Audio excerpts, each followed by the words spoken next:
I mean, all you have to do is look at things like the H1N1 or Ebola and realize how small the world is. And we can no longer ignore what is happening in Latin America, what's happening in China, what's happening in India, because in actuality, it's at our back door. We need to take a global perspective on healthcare. I knew I wanted to get involved. Wherever they were going to decide to go, I wanted to go. I wanted to get that exposure. I wanted to help.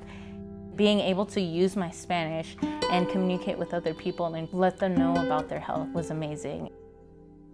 And when I found out about the outreach that SMU does to Panama, that was one of the main reasons I really applied. It is MacGyver medicine because the resources are vastly different. Just being here with my limited knowledge, it makes a difference.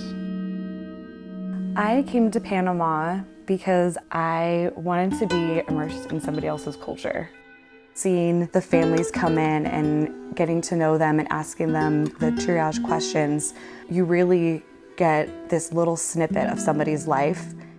The youngest patient that I've seen so far was a 3-week-old baby, and the oldest patient I've seen was an 87-year-old woman. Imagining either of those people traveling up these hills for miles and miles and miles, and then you ask them why they're here and they say, I just want to be seen. I'm a physical therapist and I teach. The only way I can really make a difference for people who don't have anyone is to bring students and come and do this. You can get students hooked and they can feel how much they can give to people, and it changes them.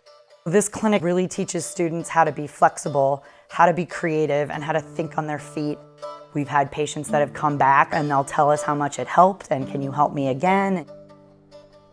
Rather than trying to go everywhere and do everything, our focus has always been to find one place where we can build a presence over time and build relationships in a community that would accept us. The single greatest resource I can provide you is people. I have a wealth of incredibly giving, incredibly generous, incredibly optimistic students who want to do this kind of work.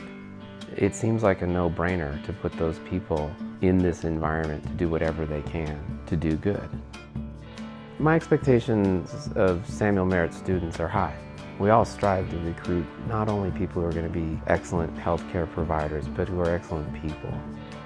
There's no better cross-cultural education than this sort of immersion experience.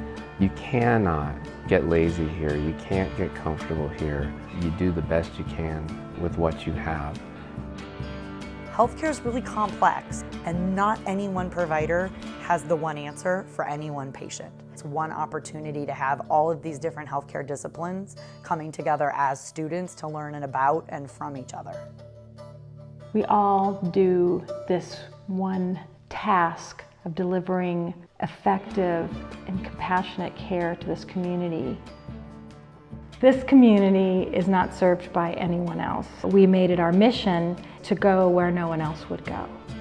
Our patients walk 3 to 6 hours in order to get here. We've even had patients walk up to 2 full days. There's nothing like sitting there with a mom and a sick baby in her lap and see the worry on her face. And know that if we weren't here, there's no one else for her to take that baby to.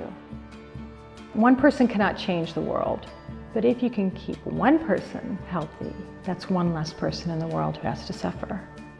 To be able to come to a community like this and offer them help and see it make a difference is like heaven.